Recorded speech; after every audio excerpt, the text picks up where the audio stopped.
దిక్కులేని వాడు దరిద్రుడా, నీకెందుకు అంత పెద్ద మీసం? చెప్పుతో కొట్టండి రా, బయట ఉన్నాయనా? కొట్టండి. ఇలా బానిస ఎమ్మెల్యేగా ఉండడానికి బదులు పదవికి రాజీనామా చేసి తిరుపతి టోపు నమ్ముకోవచ్చు. ఎందుకు నా ఫుట్ని చెప్పులతో కొడుతున్నారు? మీరే కదా కొట్టమన్నారు. ఇలా కోపంలో చెప్తే కొట్టడమేనా? రేపు నన్ను నరకమంటే నరికేస్తారా? గెలిచి 2 ఏళ్ళు అయిందిరా, 10 పైసలు సంపాదించుకోలేదు. అన్నిటికీ వాడు లెక్కలు అడుగుతున్నాడు. పుట్టెంట్రుకలు థియేటర్ నుంచి పెళ్లల వరకు దక్షిణ ఇవ్వాలట. పక్కూరి ఎమ్మెల్యే చూడండిరా, గెలిచిన 6 నెలల్లో 6 నెలల్లో ఆడి కారు కొన్నాడ్రా. వాడు ఆడి కొనుక్కుంటే మన ఆడగంట కొనుక్కుందాం అంటే ఆడగంట కొనుక్కుందాం. ఆడి కారికి ఆడటానికి తేడా తెలియని మిమ్మల్ని ఉంచుకుని నేను ఎలా నా పైకి వస్తాను? ఏమండోయ్, బుక్కరాయి సత్రంలో రైల్వే స్టేషన్ కట్టబోతున్నారటగా. అలాగే మా అక్కయ్య గారు ఊరు ఉరవకొండలో స్టేషన్ కట్టారంటే నేను వెళ్లి రావడానికి వీలుగా ఉంటుంది. రావే, మన ఇంటి ఆవు పక్కింటోడి వాకిల ముందు పేడేస్తోంది. ఎదురింటి దున్నపోతే ఎవడింటి ముందు పేడేస్తే నీకేంటే? లోపలికి పో. అన్నా, స్టేషన్ వస్తే మిల్లు ఓనర్ 10 లక్షలు ఇస్తానన్నాడు. వారి శక్తి వదిలేరా. బుక్కరాయ సత్రానికి రాని రైల్వే స్టేషన్ ఏ ఊరికి రాకూడదు. ఏం చేయమంటావు అన్నా? వేంపల్లి పులివెందుల వేపున రైల్వే ట్రాక్ లో బాంబు పేలాలి. రామగిరికి రైల్వే స్టేషన్ వస్తే ట్రైన్ కే బాంబు పెడతామని రైల్వే మినిస్టర్ కి లెటర్ పంపండిరా. ఆ ఫైల్ ని వెంటనే క్లోజ్ చేసి పడేస్తారు. శివ, రైలు పట్టాలకి బాంబు పెట్టారా?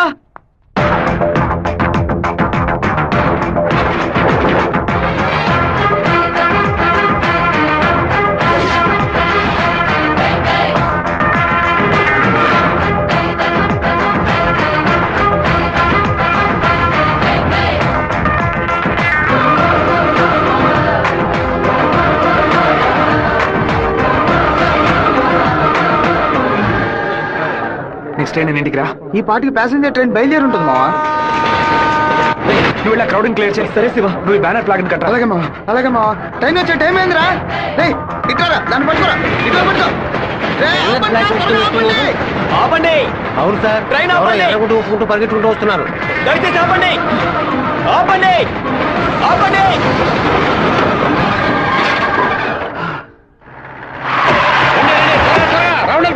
ఈ ఊరు వాళ్ళు ఉంటారు. మన ఊరోళ్ళు 10 మందిని పోలీసులు పట్టుకుని విచారిస్తున్నారంట.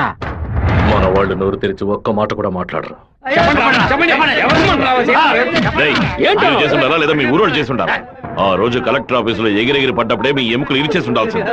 ఎవరు పెట్టారు, ఎవరు పెట్టమన్నారో నా నిజం చెప్పండి. ప్రాణాలతో మీరు మీ ఊరికి పోయి సేవ చెప్తారు. పులివెందుల నుంచి బొక్కరాయ సత్రం, ఉరవకొండ, కళ్యాణదుర్గంకి వెళ్ళి అన్ని బస్సులను ఎతకమని చెప్పండి. వేమల, వేంపల్లి, నందిమండలం దగ్గర మనుషులు నించోబెట్టి పులివెందులకు వచ్చి అన్ని బస్సులను వెతకమని చెప్పండి. ఇదంతా పాత రూట్ రా. తప్పు చేసిన వాడు తప్పించుకోవడం అనేది సెల్ ఫోన్ రాక ముందు. ఈ కాలంలో పక్కనే దాక్కు నుండి మ్యాటర్ తెలుసుకుని మనుషులుగా కలిసిపోవడం కొత్త స్టైల్. రైల్వే ట్రాక్ పడమట వైపు వెళ్ళారంటే వాళ్ళు ఖచ్చితంగా మామిడితో వైపు వెళ్ళి ఉండాలి. వాళ్ళని పోలీసు వాళ్ళు జల్లెడేసి మరీ వెతుకుతున్నారు శివ. పోలీసులకు బాంబులో ఎన్ని కిలోల మందు ఉంది, ఎన్ని మీటర్ల తీరుంది, ఎంత సౌండ్ తో పేలింది, నాటు బాంబా, ల్యాండ్ మైనా, టైం బాంబా, మొబైల్ బాంబా, దూరం నుంచి విసిరేసారా, దగ్గర నుంచి అంటించారని కనిపెట్టేలోగా సాయంత్రం అవుద్ది. వాళ్ళు ఎస్కేప్ అయ్యేలోగా మనం ఎలాగైనా కనిపెట్టాలరా.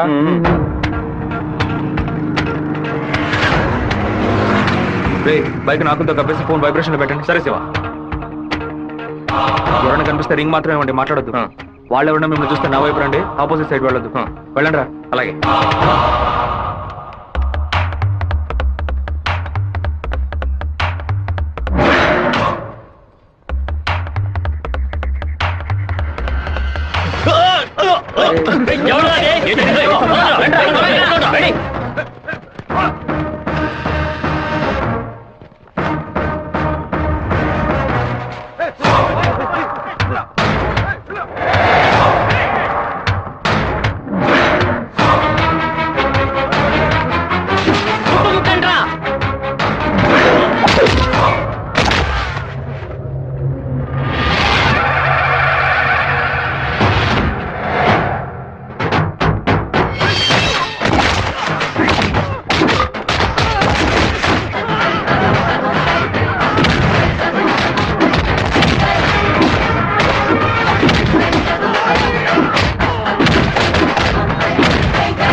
సత్తిగా సైకిల్ గాలి గాలి కొట్టు.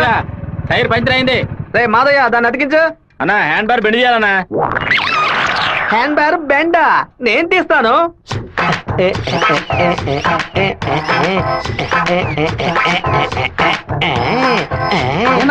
హ్యాండ్ బార్ బెండ్ తీయడానికి మాత్రం ఆయన వెళ్తారండి. అదొక వ్యాధిరా. ఎక్కడ హ్యాండ్ బార్ బెండుగా ఉన్నా అన్న కాళ్ళు వెడల్పు చేసుకుని వెళ్ళిపోతాడరా. బెండు తీసినట్టుంటది, దురద తీర్చుకున్నట్టుంటది. అన్నా తప్పుకో బద్దలై ఉంటుంది. ఏంటిది 2 గుడ్లు పగలగొట్టావా? 2 గుడ్లు పగిలినందుకే అంతరాన్ని బాధపడుతున్నావే. ఇక్కడ నా పరిస్థితి ఎక్కడికని వెళ్ళేది? చెప్పింది కొనేమంటరా. రారా బావా 10 సైకిల్ అద్దె కావాలరా. ఎందుకురా బావా? పక్కూరోళ్ళ పంచలు ఓడదీయడానికి వెళ్తున్నారా? బైక్ లో పోవచ్చు కదా. బైక్ అయితే పెట్రోల్ అయిపోయినా పంచర్ అయినా మోసుకురాగలమా?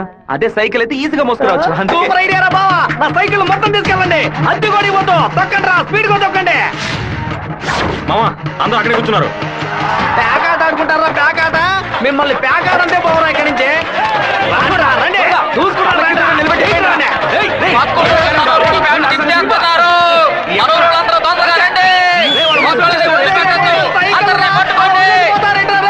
అయ్యో సైకిల్ నెత్తి మీద పెట్టుకుని పారిపోవద్దని చెప్పాడు. ఇలా వదిలేసారేంట్రారే? ఒక్కడిని కూడా వదిలిపెట్టద్దు, అందరినీ పట్టుకోండి. ఇలా వరకు తీస్తున్నావేంట్రా? గోలీ సోడా ఇప్పించావంటే దాహం తీస్తుంది. సైకిల్ తీసుకెళ్ళడానికి వాళ్ళు ఇక్కడికే రావాలి. అందరూ అట్టగా కూర్చోండి. అందరూ కూర్చోండి, కూర్చోండి, త్వరగా కూర్చోండి. పట్టు పెట్టించాడు, నువ్వు ఖాళీ చేయించావు. అశో నీ సైకిల్ సేఫ్ గా ఉండాలి అంతేగా. చెప్పరా మామా? సరే మామా, ఇప్పుడు చూడు ఏం జరుగుతుంది. పొలంలో ఉన్న గడ్డి వాములన్నీ తగలబడిపోతున్నాయి. అందరూ బకెట్తో నీళ్లు తీసుకోండి. బావా సూపర్ ఐడియా రా. సింహపుత్రుడు అంటే నువ్వేరా?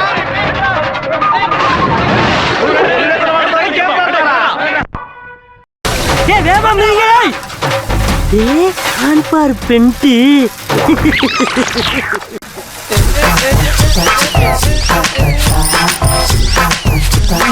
என்னடா வேணும்? அதத்தே நான் எடுத்துக்கிட்டு இருக்கேன்ல. நான் ஒண்ணு எடுக்கணும்டா. எங்க ஊருக்கார பேண்ட் அவுத்தது கூட தப்புலடா. ஆனா எங்க ஊரு சைக்கிள் அசிங்கப்படுத்திடா.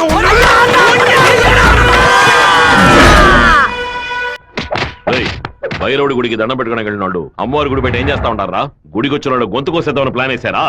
మీ ఊళ్ళో ఎగిరే కాకి కూడా మా ఊరు అమ్మవారి జాతరలో కనిపించకూడదు. అయ్యా ట్రావెల్స్ బాయ్ లోపల వెయిట్ చేస్తున్నాడు. కాఫీ ఇంట్లో అందరూ బాగున్నారా? అందరూ బాగున్నారమ్మా. ఎలా ఉన్నారు బాయ్? అయ్యా నమస్కారం. పిలు. ఉండు నేను పిలుస్తాను. అమ్మ నాయనా శివ, మీ నాన్న బయటకెళ్ళారు, వచ్చి టిఫిన్ తినండు.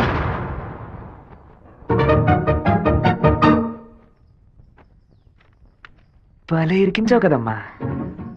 భర్త దగ్గర మంచి భార్య అని పేరు కొట్టేయడానికేగా. ఎన్ని రోజులని ఇలా దాక్కొని తిరుగుతావు? ఇదిగో శివ, 3 ఫోటోలు ఇచ్చి ఓ సంతకం పెట్టు.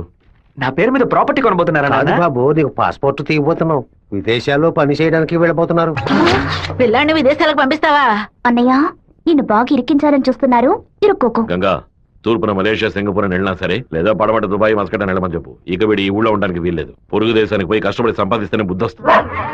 ఈ కుక్క నన్ను చూసి ఎందుకు మరుగుతుంది? ఇవాళ విదేశాలు పంపడం ఏర్పాటు చేస్తున్నారు కదా, అది చిట్టికి ఉన్నట్టు ఎందుకు వాడిని విదేశాలకు పంపిస్తున్నారు?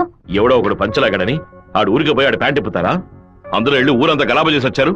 ఆ రోజు రైలు పట్టాల కింద బాంబు పెట్టిన వాళ్ళని మీ వాళ్ళెవరూ పట్టుకోలేదు కదా. నా బిడ్డే కదా పట్టుకున్నాడు. అదే ఇటు చేసిన చాలా పెద్ద తప్పు. ఉత్తరం వైపు వెళ్తా ఉండాలని తెలిసి కూడా నేను ఎందుకు పడవడి వైపు మనుషులు పంపించానో తెలుసా? ఉత్తరం వైపు వెళ్లేవాళ్ళు తూర్పు వైపు తిరుగుతారా లేదా దక్షిణ వైపు తిరుగుతారా అని చూసి వాళ్ళు ఎవరు పంపించారో పట్టుకోవడం కోసం. కానీ నువ్వు తొందరపడి వాళ్ళని పట్టుకొచ్చేసావు. ఇప్పుడు వాళ్ళని పంపించింది ఎవరో తెలియకుండా పోయింది. అందుకే నిదానంగా ఉండాలా. వేగం మాత్రం ఉంటే చాలదు, అనుభవంతో నడుచుకోవాలా. నేను ఊరికి వెళ్తాను నాన్న, కానీ ఫారినే వద్దు నాన్న. తిరుపతిలో మాధవరావు మావయ్య రియల్ ఎస్టేట్ ఆఫీసులో చేరి పని నేర్చుకుంటాను నాన్న. తిరుపతి అంటే నువ్వు తలుచుకున్నప్పుడల్లా వచ్చేస్తావు. లేదు నాన్న, మీరు పిలిస్తే తప్ప నేను మన ఊళ్ళో అడుగు పెట్టను. మరి పాస్పోర్టు తీసట్టే పెట్టండి, ఎప్పటికైనా పనికొస్తుంది. ఏంట్రా మావా? నాన్న చెప్పింది కరెక్టేరా. ఆయన వాళ్ళని తెలివిగా పట్టుకుందాం అనుకున్నారు, కానీ నేనే అనవసరంగా చెడగొట్టాను. నాన్న చెప్పినట్టు వెళ్ళి కొద్ది రోజులు కష్టపడి చూద్దాం. అక్కడెవరితోనూ గొడవలు పెట్టుకోకరా. సరే అమ్మా, నువ్వు వేళకి అన్నం తింటూ ఉండు. లక్ష్మి అమ్మ జాగ్రత్తగా చూసుకో. అలాగే. వస్తానమ్మా. సరే బాబు. బాబు రండి, కారెక్కండి. నేను బైక్ లో వెళ్తాను. మన వాళ్ళందరూ నీకోసం అన్ని బళ్ళలోనూ డీజిల్ ఫిల్ చేసుకుని లైన్ లో వెయిట్ చేస్తున్నారు. నేనేమో తిరుపతికి ఊరేగింపుకి వెళ్తాను 4-5 కాలంలో హడావుడిగా వెళ్ళి నా గొప్పతనం ఏంటి పవర్ ఏంటి అంతస్తు ఏంటి నేను కొడుకుని పెద్ద రేంజ్ అని చెప్పడానికి నేను బైక్ లోనే వెళ్తానన్నా. అంటే తిరుపతి వరకు బైక్ మీద వెళ్తావా? బైక్ బస్సు పైన ఉంటుంది, నేను బస్సు లోపల ఉంటాను. బావా ఎవర్రా నిన్ను ఊరు వదిలిపెట్టి వెళ్ళమంది? మీ నాన్న నేను న్యాయం అడిగి వస్తానుండు. వద్దురా లాగుతురా, వద్దు, నా మాట వినరా. లాగుతుంటే చెప్పు పగలగొట్టావు. కొట్టకుండా ముద్దెట్టుకోమంటావా మావా? ఏదో బిల్డప్ లేవద్దు. ఎలా సత్య మెయిన్ రోడ్డు నోరు మూసుకు వెళ్తుంది, నువ్వు చిన్న సందుగాడి నువ్వేంట్రా ఎగురుతున్నావు? ఏమన్నా ఓ ఈ ఏరియాలో సిగ్నల్స్ మొత్తం కట్టా